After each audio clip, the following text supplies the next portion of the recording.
So John chapter 14, verse 1 through 3, we read like this one. Do not let your hearts be troubled. You believe in God, believe also in me. My Father's house has many rooms. If that were not so, would I have told you that I am going to prepare a place for you? And if I go and prepare a place for you, I will come back and take you to be with me, that you also may be where I am. जैसे यूहन्ना सुसमाचार 14 अध्याय उसके 1 पद से लेकर 3 पद तक जो आपने पढ़ा कि मेरे मेरे पिता के घर पर बहुत सारे घर हैं, यदि ना होता तो मैं तुम्हें नहीं बोलता, तुम्हारा मन व्याकुल ना हो और भयभीत ना हो। मैं जाकर तुम्हारे लिए घर तैयार करूंगा और वापस आकर तुम्हें लेके जाऊंगा। Amen. So, first of all, we are believing in the second coming of our Lord and Savior Jesus Christ, because our Savior, the person who is coming back himself, said that I'm coming back. And if I go हम and या हम इसलिए विश्वास करते हैं, जिसने बोला कि मैं वापस आऊंगा वही हमारा उद्धार करता। उसने बोला कि जो वापस आने वाला उसी ने बोला कि मैं वापस आने वाला हूं, इसीलिए हम उसके ऊपर विश्वास करते हैं यीशु मसीह की दूसरे आगमन पर। Amen. So, first thing is, we are believing in the second coming of our Lord and Savior Jesus Christ because Jesus himself said it. हम इसलिए विश्वास करते हैं या भरोसा रखते हैं कि उसकी दूसरे आगमन का, कि यीशु ने खुद बोला कि वो वापस आ रहा है। Amen. Second thing is, just like Gita said, the word of God, right? These are all word of God. Word of God says so. That is very, very good answer. Angels declared it. Where we see it? Acts chapter 1, verse 11. One of you, please read it. Acts chapter 1, verse 11. प्रेरित किताब 1 अध्याय उसका 11वां पद में अगर आप पढ़ेंगे तो गीता ने बोला था, परमेश्वर का वचन में लिखा है, एंजल बोलते हैं हम डिक्लेयर करते हैं। तो हम वो डिक्लेयर कहां पर हुआ, हम वचन को ढूंढ कर देखते हैं। प्रेरित किताब 1 अध्याय उसका 11 पद। Amen. और उसने कहा, हे गलीली पुरुषों, तुम क्यों खड़े आकाश की ओर देख रहे हो? यही यीशु जो तुम्हारे पास से स्वर्ग पर उठा लिया गया है, जिस रीति से तुमने उसे स्वर्ग को जाते देखा है, उसी रीति से वह फिर आएगा। Amen. So the first thing is, we are believing because the Jesus himself said it, right? Jesus himself said that. हम इसलिए विश्वास करते हैं कि यीशु मसीह ने खुद कहा कि वो वापस आने वाला है। Amen. And second, why are you believing? First thing is Jesus himself said it. Second one is angels declared it. That is what we read in verse 11 of chapter 1 of Acts. हम दूसरी पद को इसलिए दूसरा जो है कि हम क्यों विश्वास करते हैं कि स्वर्गदूतों ने एक डिक्लेरेशन किया, मतलब उन्होंने ऊंची शब्दों से बोला कि यीशु मसीह जैसा ऊपर उठा लिया गया वो वापस आ रहा है। Amen. So the third thing we're going to learn is, first thing is Jesus himself said it. Second one is angels declared it. Third one is apostles preached it. पहला विषय इसलिए हम विश्वास करते हैं कि यीशु ने खुद बोला, जो हमारा उद्धार करता है, कि मैं वापस आने वाला हूं। दूसरा, स्वर्गदूत उसके दूसरे आगमन के बारे में बोले। अब तीसरा, प्रेरित लोग ने उसको भी बोला कि यीशु मसीह फिर दोबारा आने वाले हैं। Amen. So apostles preached it throughout the word of God. One of you, please take 1 Thessalonians chapter 4:16. Please listen to me. One of you, please take chapter 1 of Thessalonians 4:16. Another one, take 1 Corinthians chapter 16:22. And another one, please read Hebrew chapter 9:28. So I'm going to repeat it one more time. If you want to write it down. 1 Thessalonians 4:16, 1 Corinthians 16:22, Hebrews chapter 9:28. पहला थिस्सलुनीके 4 का 16, पहला कोरिन्थियों 16 का that is 1 Corinthians chapter 16 verse 22 and Hebrew chapter 9 verse 28. इब्रानी की किताब 9 का 28। Yeah, please मैं read फिर it. बोल रहा हूं, पहला थिस्सलुनीके 4 अध्याय का 16 कोई पढ़े।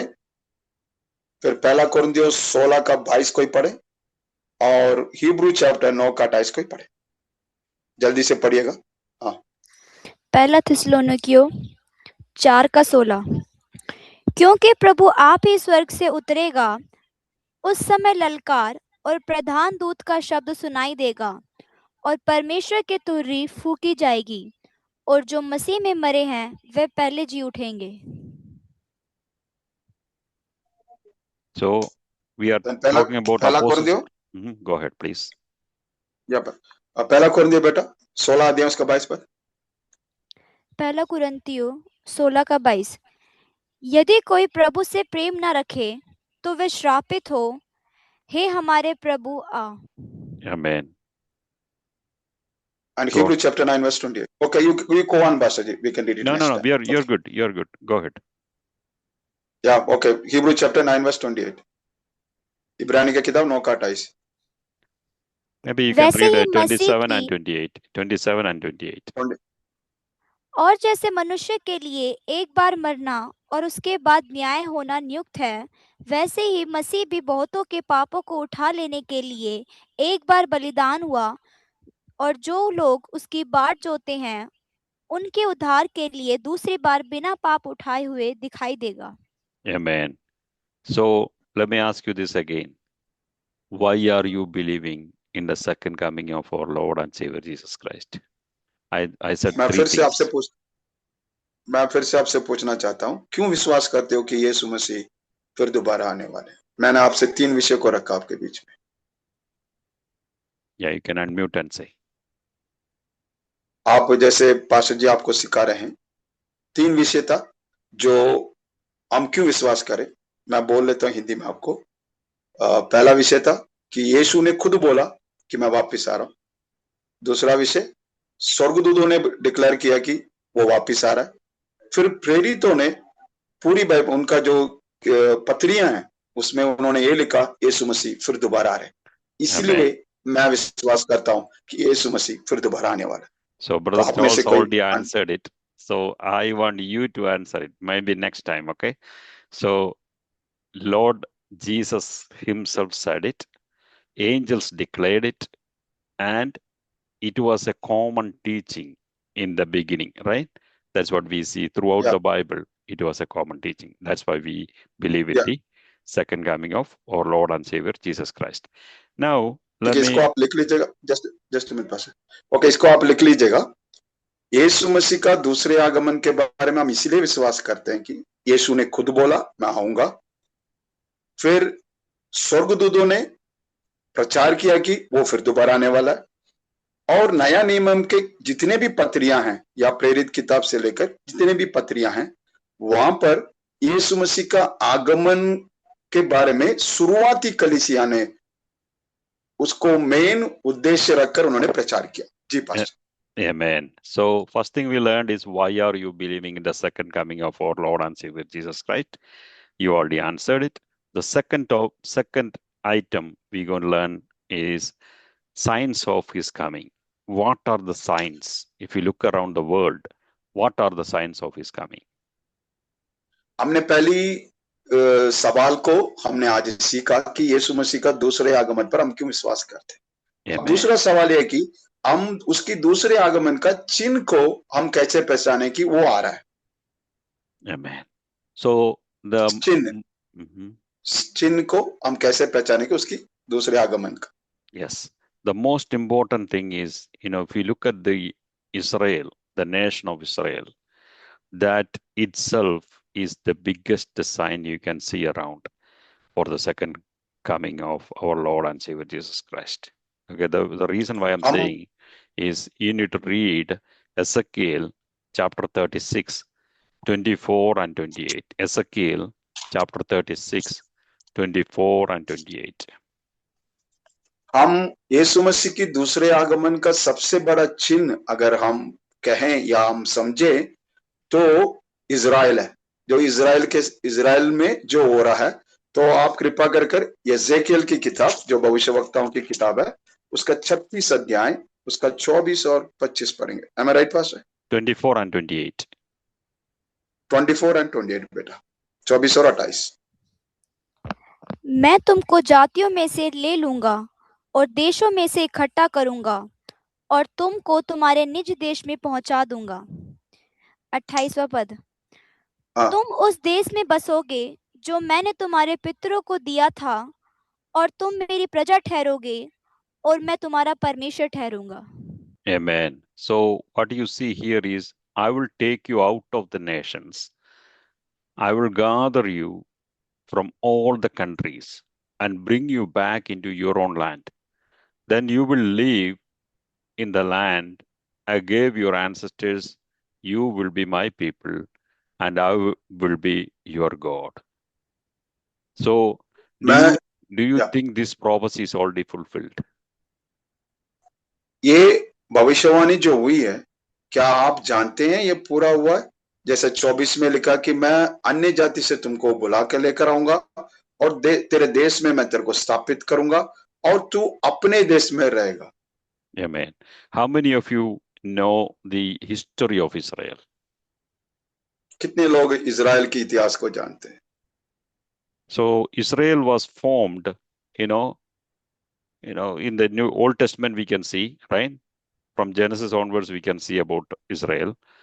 But if you look at the new, in this modern world, this country was formed in one day, May 14th, 1948, right? If you look at the history, you can Okay. learn that. अगर आप Israel के इतिहास के बारे में जानते हैं तो इजराइल के बारे में उत्पत्ति किताब से लेकर हम पढ़ते हैं, लेकिन ये एक देश इस समय पर अगर वो एक देश बना है तो मई महीने 14 तारीख 1948 में वो आजाद दिन हुआ। एक ही दिन में वो आजाद हुए। Amen. So we are learning about the signs of his coming in this world. The first thing is a restoration of Jews that we noticed, Ezekiel 36, 24 and 28. It already happened on May 14, 1948. हम यीशु मसीह की आगमन का, दूसरे आगमन का कुछ चिन्हों को देख रहे हैं, जिसमें मूल है इजराइल और यहूदियों को प्रभु ने दोबारा पुनर उनकी देश को प्रभु ने स्थापित किया मई 14, 1948 को। Amen. So, I want you to read Ezekiel chapter 38, 21 through 23. Ezekiel chapter 38, 21 through 23. मैं आग्रह करूंगा कि आप एजेकियल की भविष्यवक्ताओं की किताब 38 अध्याय उसका 21 से लेकर 22-23 तक। परमेश्वर यहोवा की ये वाणी है कि मैं उसके विरुद्ध तलवार चलाने के लिए अपने सब पहाड़ों को पुकारूंगा और हर एक की तलवार उसके भाई के विरुद्ध उठेगी। मैं मरी और खून के द्वारा उससे मुकदमा लड़ूंगा और उस पर और उसके दलों पर और उन बहुत से जातियों पर जो उसके पास होगी मैं बड़ी झड़ी लगाऊंगा और ओले और आग और गंधक बरसाऊंगा। इस प्रकार मैं अपने को महान और पवित्र ठहराऊंगा और बहुत सी जातियों के सामने अपने को प्रकट करूंगा, तब वे ज्ञान लेगी कि मैं यहोवा हूँ। Amen. Amen. So, what do you understand from that?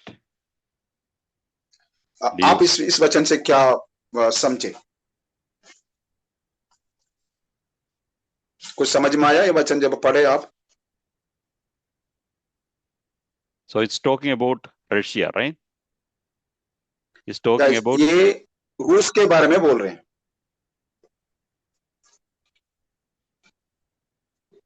yes, it's talking तो about pastor you can just रूस है ना, तो थोड़ा सा क्लियर कर दीजिएगा ताकि हमारे लोगों को और अच्छी तरह समझ में आ जाए। Sorry, our people may understand fully why you are saying it is रूस।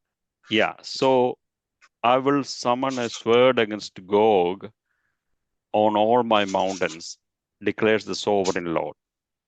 Every man's sword will be against his brother.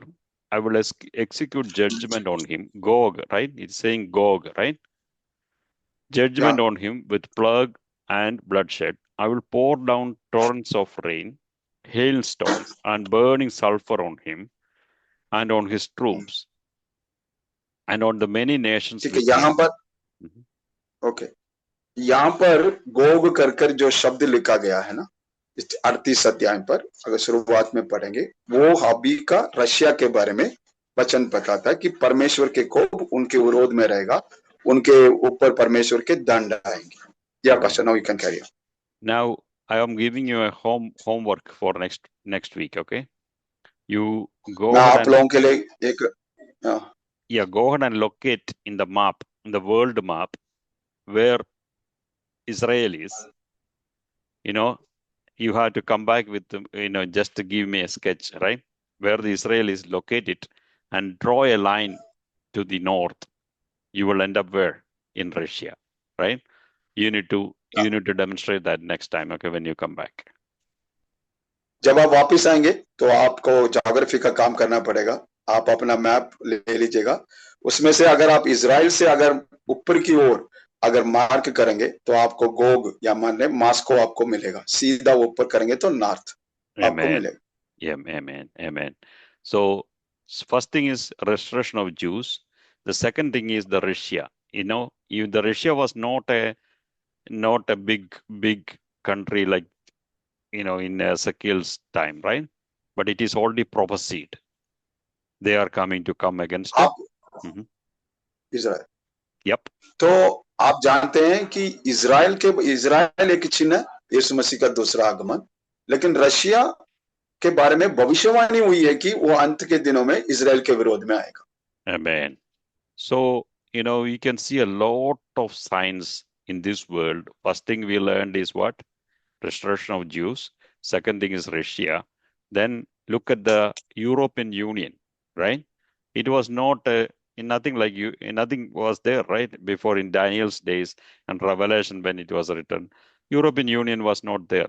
But you can see that European Union is mentioned in Daniel 7:24. One of you read it. Chapter 7:24. Another one, please read Revelation chapter 17, 12 through 14. आप कृपा कर Daniel की किताब 7 अध्याय उसका 24 पद निकाल लीजिएगा। फिर प्रकाशिक वाक्य 27 अध्याय का 12-13 निकाल लीजिएगा। उसके बाद जो उन्होंने बोला मैं बोल देता हूं। आप अभी इजराइल के बारे में यीशु मसीह की दूसरे आगमन का चिन्ह देखा। फिर आपने मतलब गोग जो बोला जाता है, जो रशिया के बारे में लिखा गया। तीसरा है यूएन, यूनाइटेड नेशन, मतलब यूरोपियन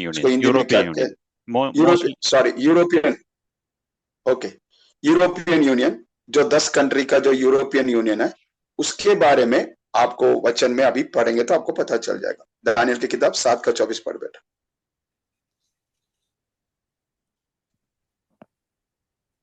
उन 10 सींगों का अर्थ यह है कि उस राज्य में से 10 राजा उठेंगे और उनके बाद उन पहलों से भिन्न एक और राजा उठेगा जो 3 राजाओं को गिरा देगा। Amen. How many angel? How many? कितने राजाओं को गिरा देगा बेटा? 3 राजाओं को। No, how many starting the 10, right? Yeah. So it's talking about European Union, right? And also Revelation chapter 17, 12 through 14. प्रकाशिक वाक्य 17 अध्याय उसका 12 से 14 वचन तक आप पढ़ेंगे तो आपको पता चलेगा 10 राज्य किसके बारे में बोला जाता है। जो 10 सिंह तूने देखे वे 10 राजा हैं जिन्होंने अब तक राज्य नहीं पाया, पर उस पशु के साथ घड़ी भर के लिए राजाओं का सा अधिकार पाएंगे। ये सब एक मन होंगे और वे अपनी अपनी सामर्थ और अधिकार उस पशु को देंगे। वे मेमने से लड़ेंगे और मेमना उन पर जय पाएगा, क्योंकि वह प्रभु का प्रभु और राजाओं का राजा है, और जो बुलाए हुए और चुने हुए और विश्वासी हैं वह भी उनके साथ हैं, वह भी जय पाएंगे। Amen. How many again? 10, right? कितने लोग हैं? 10 हैं। Okay. So I'm going to summarize here. One of you give me a summary of what we learned today. With that, we will finish today's session. One of you volunteers, please.